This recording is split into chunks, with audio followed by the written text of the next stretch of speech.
Hoy vamos a hablar de algo que suena aburrido, pero que en realidad controla tu vida incluso más que tu propia madre. Sí, nos referimos a los principios de la protección de datos. Porque si alguna vez te has preguntado por qué te piden el DNI para comprarte una cafetera, o por qué Instagram sabe más de ti que incluso tu psicólogo, entonces este episodio te interesa. Estos principios están regulados en el artículo 5 del Reglamento General de Protección de Datos y tienen su reflejo en España en el artículo 4 de la Ley Orgánica de Protección de Datos y Garantía de Derechos Digitales. Son básicamente las reglas del juego, porque en protección de datos hay una norma de oro. Si hay tratamiento de datos, hay principios que cumplir. Y ojo, no son sugerencias. No es si te apetece, no, son obligatorios.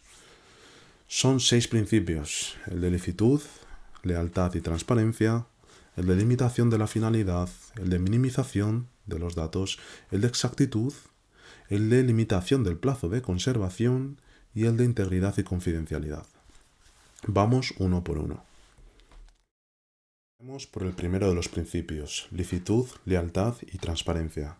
Esto significa, en lenguaje humano, no puedes recoger datos haciendo trampas, engañando o escondiendo información. Si vas a tratar mis datos, al menos dime qué haces con ellos. Y aquí hay una referencia histórica interesante. Estos principios no nacen con el RGPD, vienen de mucho más lejos. Ya en los años 70, en plena era de los ordenadores gigantes, Alemania empezó a preocuparse por el uso masivo de información personal.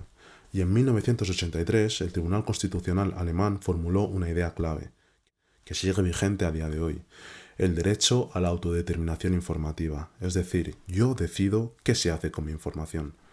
En resumen, transparencia significa que no me escondas el tratamiento de datos, licitud significa que tiene que haber una base legal para tratar los datos, y lealtad es que no me lo vendas como esto es para mejorar tu experiencia, cuando en realidad es esto es para venderte a ti.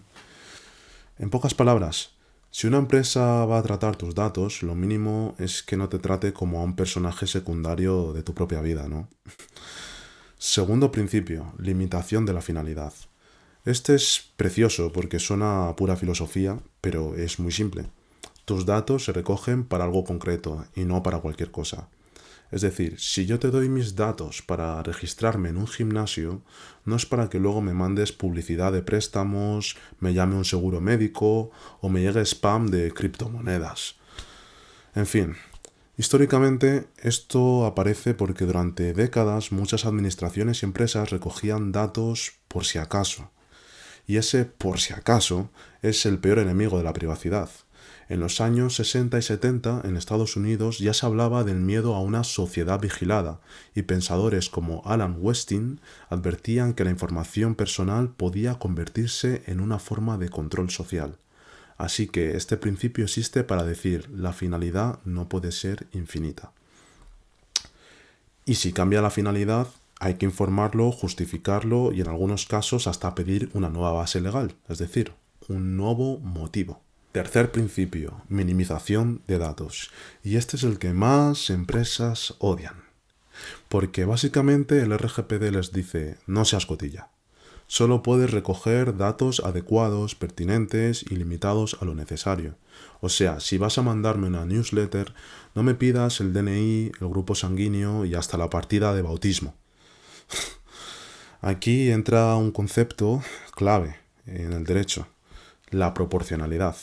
Y proporcionalidad significa esto es razonable o se han pasado 3 pueblos. Y se suele analizar con 3 juicios. 1. Juicio de idoneidad. Los datos deben servir para lograr la finalidad. Si no sirven, sobran. 2. Juicio de necesidad.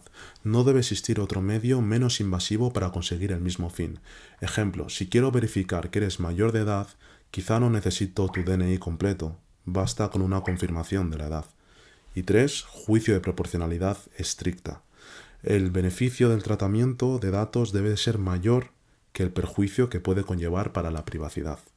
En resumen, si para darte una tarjeta de puntos me pides datos que parecen como para abrirme una cuenta bancaria, mala señal.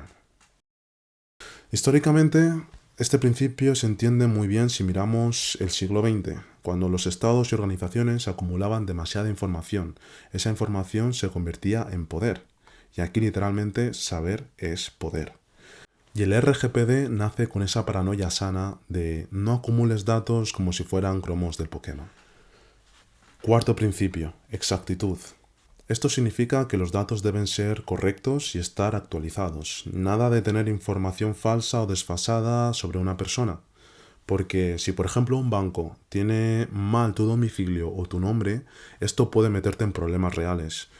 Por ejemplo, supongamos que un banco registra mal el domicilio de un cliente y envía extractos bancarios o cartas sobre préstamos a esa dirección equivocada.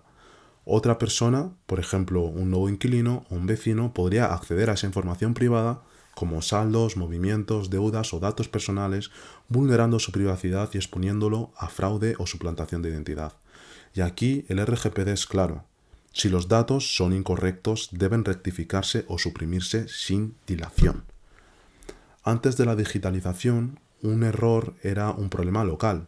Hoy en día se multiplica, porque hay bases de datos compartidas, perfiles automatizados, decisiones algorítmicas y lo peor, si un dato incorrecto entra en una cadena, esto puede perseguirte como un fantasma.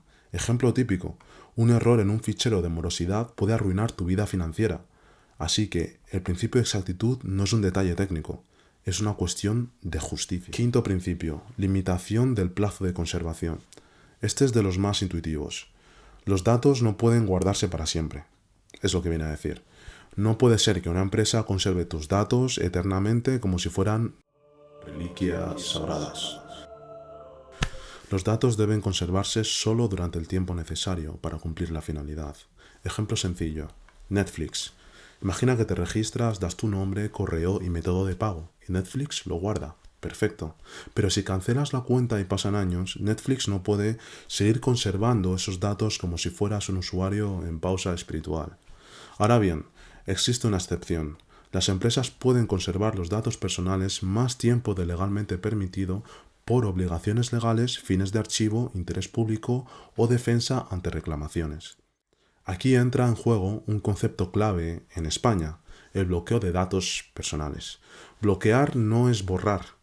Bloquear significa se conservan, pero nadie puede acceder ni usarlos, salvo que exista un requerimiento legal. Como si los metieras en una caja fuerte. Y llegamos al último principio, integridad y confidencialidad. Este es el principio modo seguridad. Significa que los datos deben protegerse contra accesos no autorizados, divulgación indebida, pérdida o destrucción accidental o alteración de los mismos. O sea, que tus datos no pueden estar expuestos como si fueran panfletos en la calle. Aquí el RGPD exige medidas técnicas y organizativas, cifrado, control de accesos, contraseñas robustas, protocolos internos, auditorías, formación, que las empresas tienen que asegurar para que se cumpla esa confidencialidad y se proteja esa integridad de los datos. Porque el enemigo no siempre es un hacker con capucha. A veces el enemigo es Juan, que manda un Excel con datos personales al correo equivocado. Históricamente, este principio nace de una realidad evidente. Hoy un clic puede filtrar miles de datos en segundos. Antes los datos estaban en archivadores. Hoy están en servidores, nubes, móviles y en correos reenviados sin pensar. Integridad significa que los datos no deben alterarse indebidamente, mientras que confidencialidad significa que solo debe acceder quien está autorizado. Así que, recapitulando, los principios del RGPD son como los mandamientos que deben respetarse en todo tratamiento de datos. Está la transparencia, es decir, no me engañes con el tratamiento de datos. Está el principio de finalidad, es decir, dime para qué quieres los datos. Está el principio de minimización, no seas cotilla. Está el principio de exactitud, no me metas en líos por errores. Está el principio de conservación limitada, es decir, no guardes mis datos como un recuerdo romántico. Y por último está el de integridad y confidencialidad. Protégelos como si fuera oro. Más importante, estos principios no son teoría, son la base sobre la que se construye todo el derecho de protección de datos. Sin ellos, el RGPD sería solo un texto bonito como esos términos y condiciones que nadie lee. En el próximo episodio hablaremos de los 6 motivos legales que justifican el tratamiento de datos personales y qué consecuencias reales pueden tener incumplirlos. Porque sí, el RGPD no solo protege derechos, también reparte sanciones, y algunas duelen más que una ruptura por WhatsApp.